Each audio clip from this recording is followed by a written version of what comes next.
আজ প্রজাতন্ত্র দিবস উপলক্ষে আমাদের একজন ছোট্ট শিশু ঋষভ, সে কিছু বলবে, সবাই মন দিয়ে শুনবেন এবং তাকে উৎসাহিত করবেন।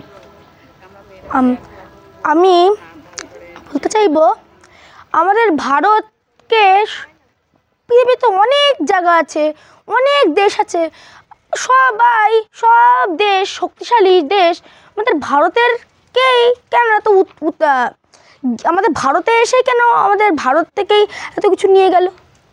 এটা একটা প্রশ্ন করার মতো একটা খুব ভালো একটা জিনিস, যে এর একমাত্র কারণ হচ্ছে আমাদের ভারতের কেরালা, তামিলনাড়ু আর আমাদের গোয়ার মতো এরকম জায়গায় যেমন স্পাইসেস, যেমন হচ্ছে ঝাল প্রকারটি মশলা যেগুলো হয়, যেমন গোলমরিচ হচ্ছে আমাদের ভারতে তখনকার সময় এমন এক ধরনের কারেন্সি ছিল যেটা হচ্ছে অন্য ইউরোপিয়ান কান্ট্রিজ ওখানে হতোই না।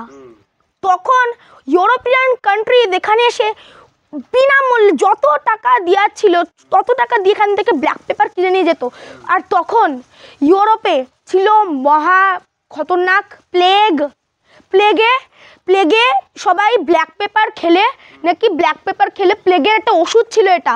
তার জন্য বড় বড় যারা লোক ছিল তারাই শুধুমাত্র ওই ব্ল্যাক পেপারটা নিতে পারতো। তার জন্য প্রথমবার ইউরোপিয়ান কান্ট্রিজ এসে আমাদের ভারতের থেকে ব্ল্যাক পেপারের গাছ নিতে এলো। তখনই আমাদের ভারতের একটি মহান রাজা বললেন, আপনি তো এই গাছ তো নিয়ে যাচ্ছেন, কিন্তু ভারতের এই পরিবেশ, আবহাওয়া, বৃষ্টি কী করে নিয়ে যাবেন? তখন ইউরোপিয়ানদের মাথায় এটা ক্লিক করলো যে আমরা এই বৃষ্টিটা তো নিয়ে যেতে পারবো না, আমাদের ওখানে কোনো কিছু হওয়ার যোগ্যতাই নেই। তাহলে আমরা কি করে আমরা ব্ল্যাক পেপারের থেকে আমরা প্লেগের থেকে বাঁচবো কি করে? নাহলে তো আমাদের সবাই মরে যাবে। তার জন্য প্রথমবার পর্তুগাল, ইউনাইটেড কিংডম প্রথমবার আমাদের ভারতকে কবজা করার জন্য আসলো। আর ইউনাইটেড কিংডম মানে ব্রিটেনের একমাত্র একটা কমজোর পয়েন্ট ছিল কলকাতা। প্রথমে সে বেঙ্গল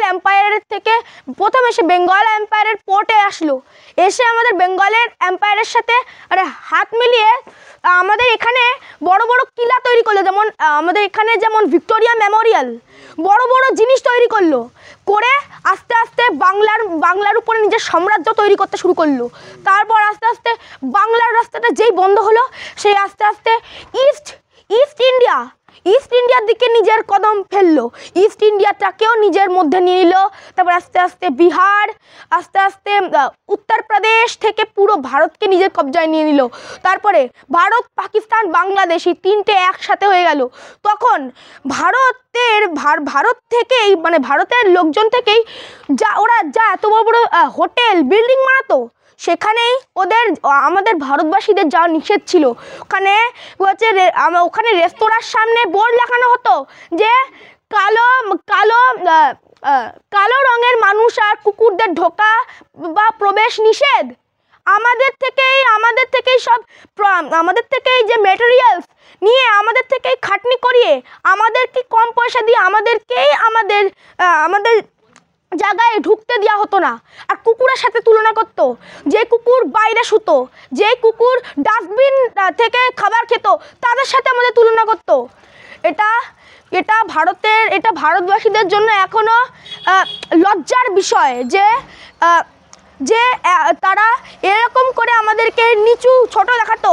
তারপর যখন ভারতবাসীরা যেমন ক্ষুদিরাম বসু, ভগৎ সিং এরা নিজের বলিদান দিতে শুরু করলো, মাস্টারদা সূর্য সেন এরা নিজের বলিদান দিতে শুরু করলো, তখনই পুরো ভারতবাসী উগড়িয়ে পুরো ভারত থেকে পাকিস্তান, বাংলাদেশ সবার মানুষ একজোট হয়ে ব্রিটেনকে তাড়ালো। কিন্তু ব্রিটেন আমাদের এখান থেকে $25 ট্রিলিয়ন জিনিস আর সাথে কোহিনূর হীরা নিয়ে গেল।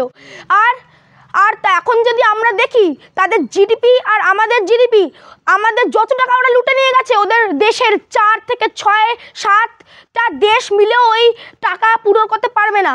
যদি ওরা যদি আমাদের থেকে যদি জিনিসপত্র যদি না নিয়ে যেত, আমাদের যদি এত দামি দামি জিনিস না নিয়ে যেত, ভারত পৃথিবীর সব থেকে দামি মানে রিচেস্ট কান্ট্রি হতো সব থেকে। আর এটাই ভারতবাসীদের জন্য সব থেকে বেশি দুঃখকারক জিনিস। আর তারপর হচ্ছে ব্রিটেন যখন ভারতবাসীদের থেকে হেরে গেল, তখন ব্রিটেন ভাবলো আমরা ওখানে ভারতের কাছে সব থেকে বেশি হিন্দু আছে আর পাকিস্তানের দিকে সবচেয়ে বেশি মুসলিম আছে।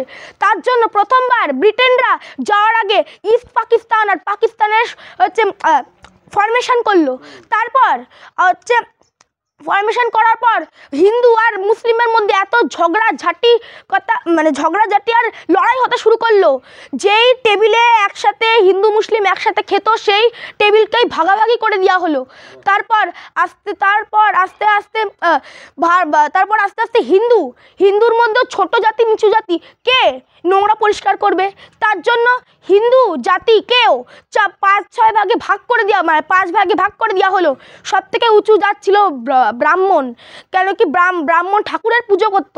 তারপরে আর ব্রাহ্মণের পরপর আস্তে আস্তে সব বৈশ্য ক্ষৈত্র, তারপর সবার লাস্টে ছিল শিডিউল কাস্ট, শূদ্রদেরকে দিয়ে আমাদের রাস্তা পরিষ্কার, আমাদের হচ্ছে নালী পরিষ্কার, আমাদের নোংরা থেকে নোংরা ঘৃণ্যজনক কাজ করানো হতো।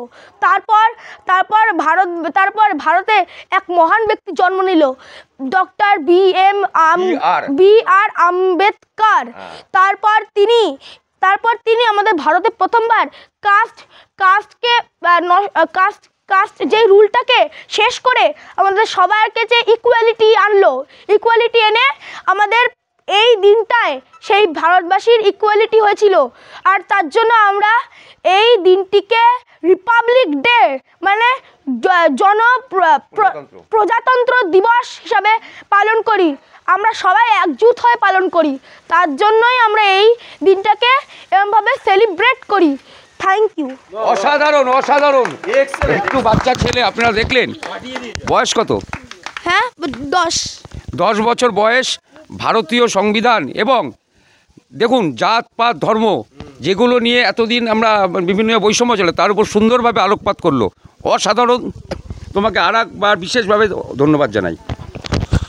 সত্যি ঋষভ।